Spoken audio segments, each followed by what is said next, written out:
young educationist. She looks very young. Don't go by her age. Knowing the fact, you all are experienced teacher.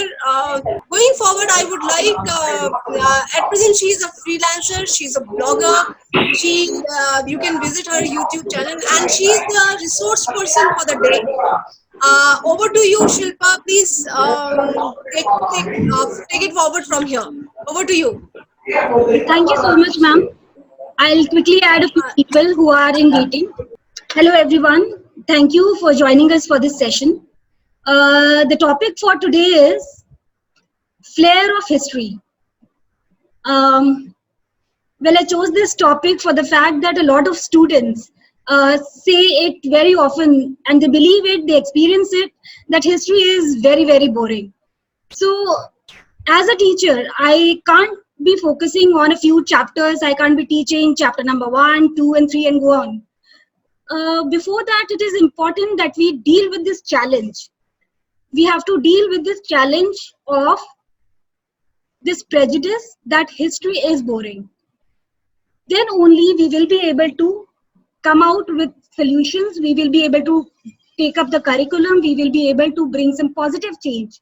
And for history specifically, I feel that kind of change is very much needed, because it's been ages when, the children, when they enter into the classroom, before even experiencing it, before even studying this chapter, this subject, they feel that they come with a preconceived notion that history is a boring subject.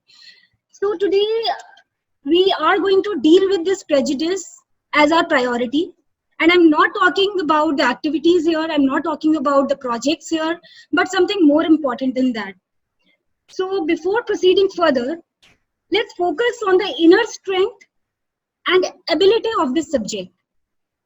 And as a teacher, it is very, very important for us to believe that history is important.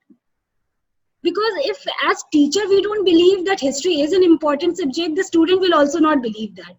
And if students will not believe, they will never be able to study this subject. Simple as that. So we have to break this vicious circle.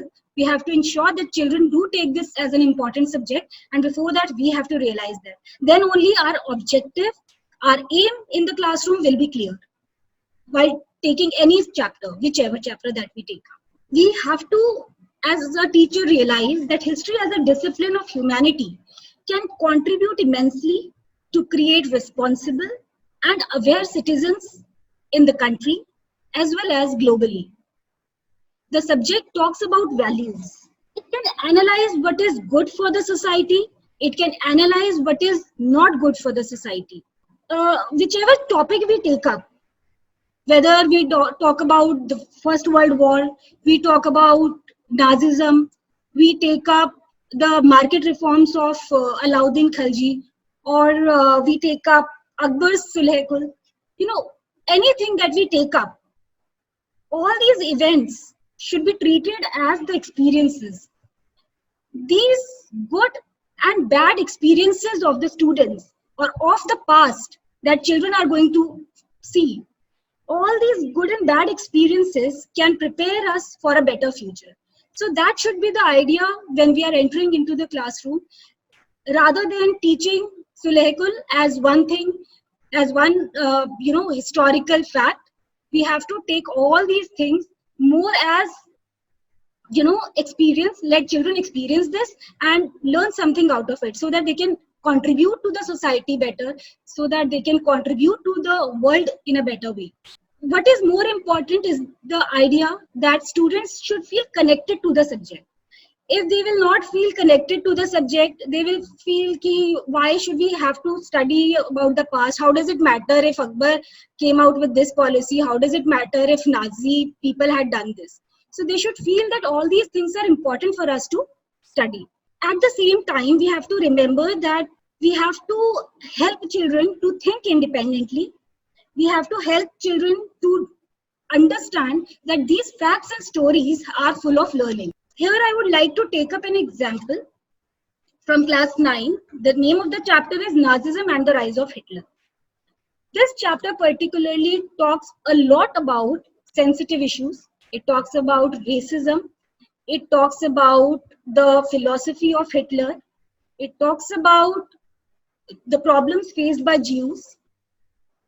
It also discusses the social, economic, political matters, not only of Germany, but worldwide. So these facts are very important. But when it comes to when you go through the chapter, you realize that for children, from children's perspective, the chapter gets very, very boring. They see it as so many facts, so many information.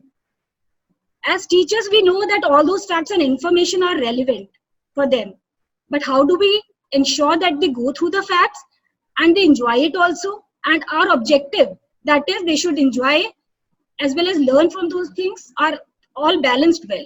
What we can do is create a resource base through movies. I would like to take example of movies like Schindler's List, Life is Beautiful, wherein they portray, they discuss, they provide clippings of the problems faced by the Jews, the people who were in the concentration camp.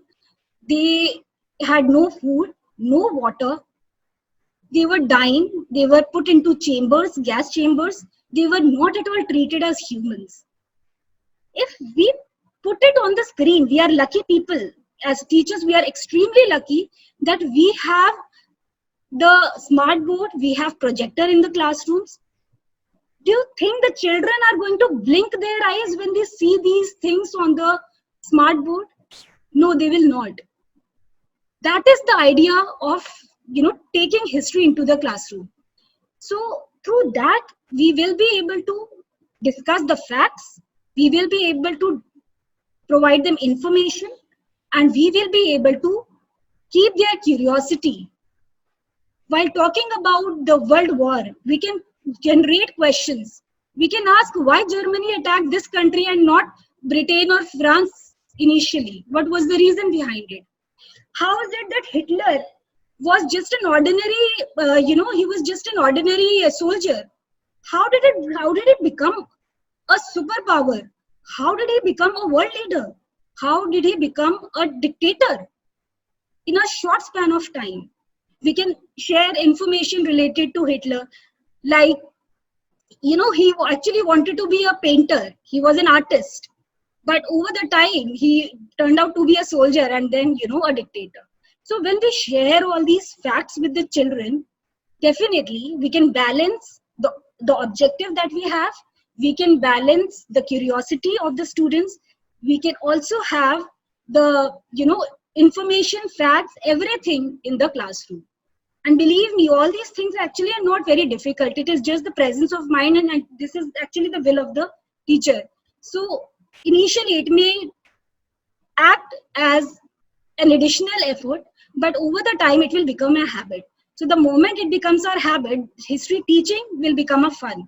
And most importantly, the children are actually going to enjoy it a lot.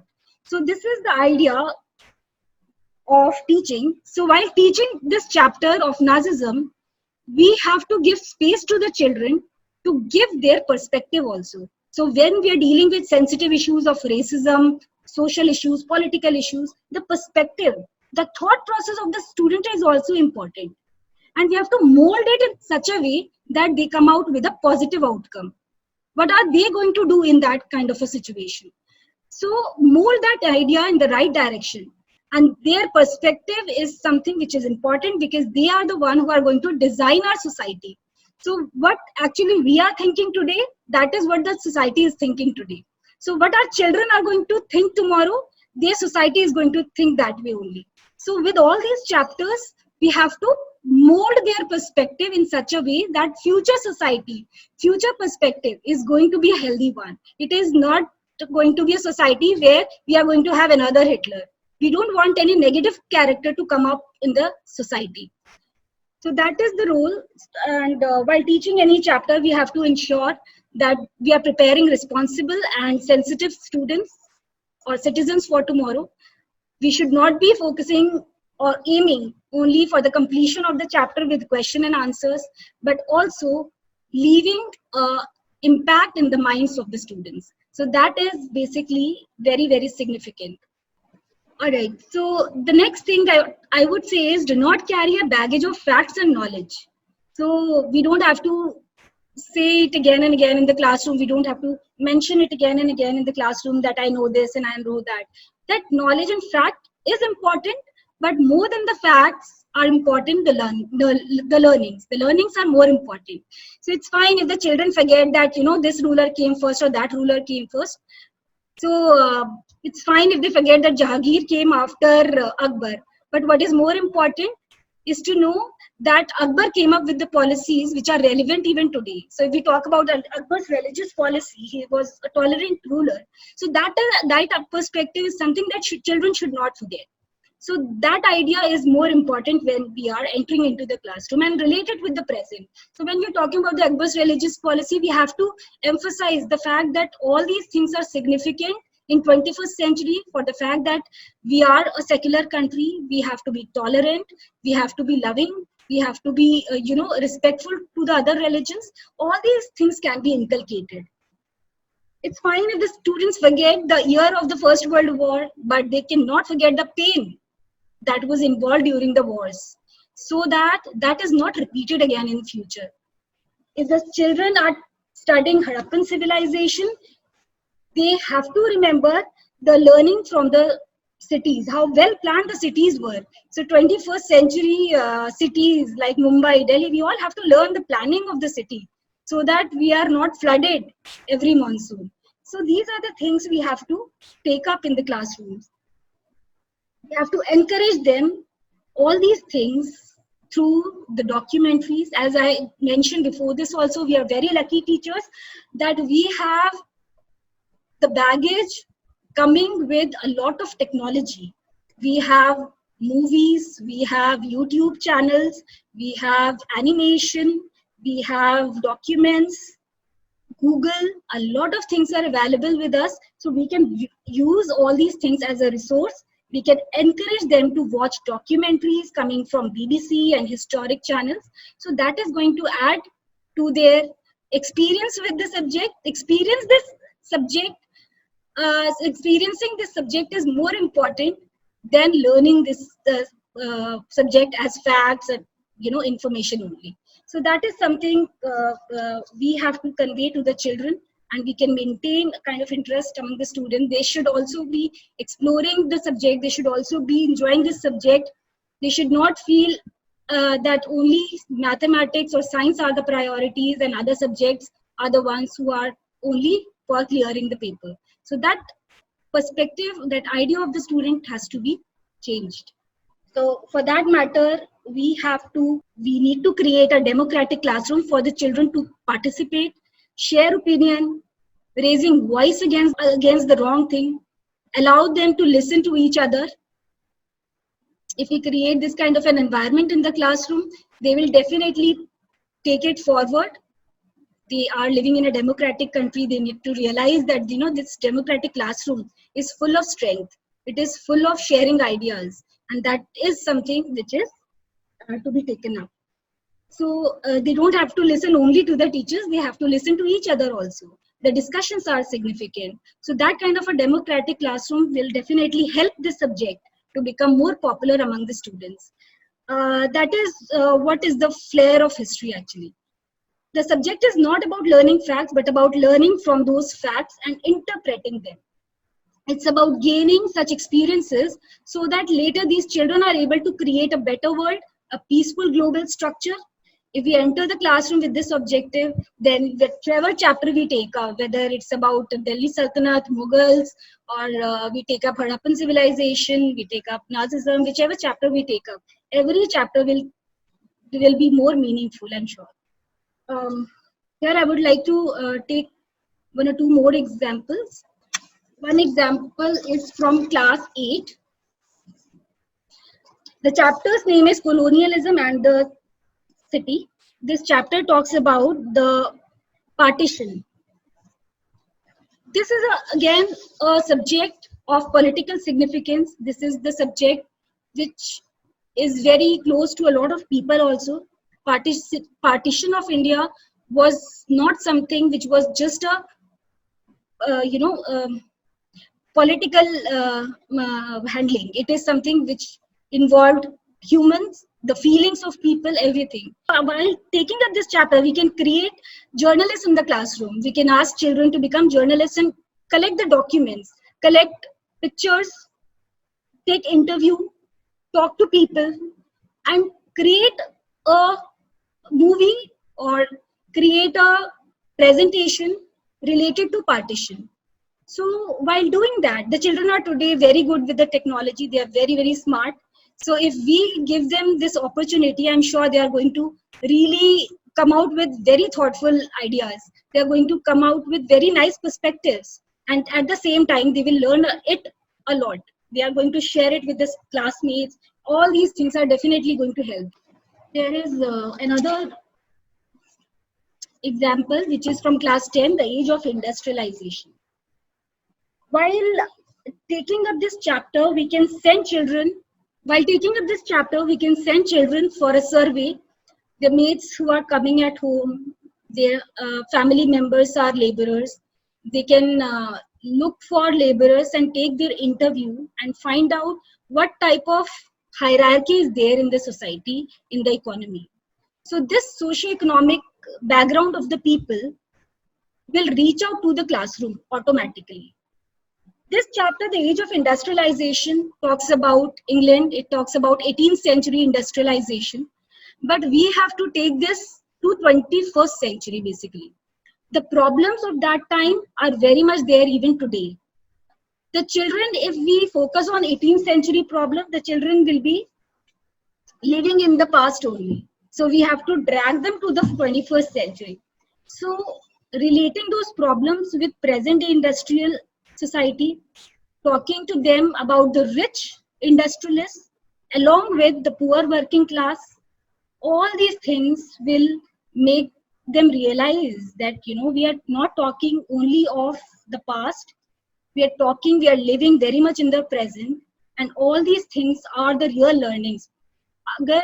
Tomorrow when they become the industrialists, tomorrow when they become the owners of factories, they will be able to create a harmony in the society. They will not be thinking only about monetary gains. Maybe they will be able to do something even for the poor working class. So maybe that kind of a balance will come when we take history chapters with this kind of a perspective in the classroom, thinking of those activities, thinking of those, ways, how can we involve the students and making them very much a part of history teaching itself. So history teaching not necessarily has to come from the teacher itself. It cannot be a push kind of a thing from the teacher itself. It can be an initiative from the students, and we as teachers can become the initiators. We can push them to maximum limits and help them to learn as well as teach us also. So basically what we are discussing here is whatever we teach, whether we teach Gandhi or Hitler, poor peasants or landlords, capitalists or industrialists, Mauryas or Mughals, whichever topic we take up, all these chapters will not be about rote learning, but about experiencing the past. It's about how are we learning from the facts. It's not about learning the facts only. With this, now let's revisit our school scenario, how the subject is treated in the schools.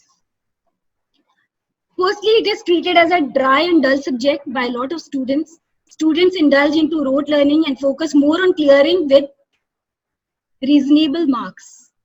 They do not dream to be an expert of history. And this is something which makes me feel personally very, very sad. If you ask a student, would you like to be an expert of history? I don't know how many positive responses are we going to get. So why is it actually happening? Maybe we do not groom our children to that. And I'm not talking about the students who are average or below average. The children who are very good with the subject, who are very, have the caliber to deal with history in the best possible way, they themselves do not want to opt for humanities or history. They opt for science or commerce just because they are good students.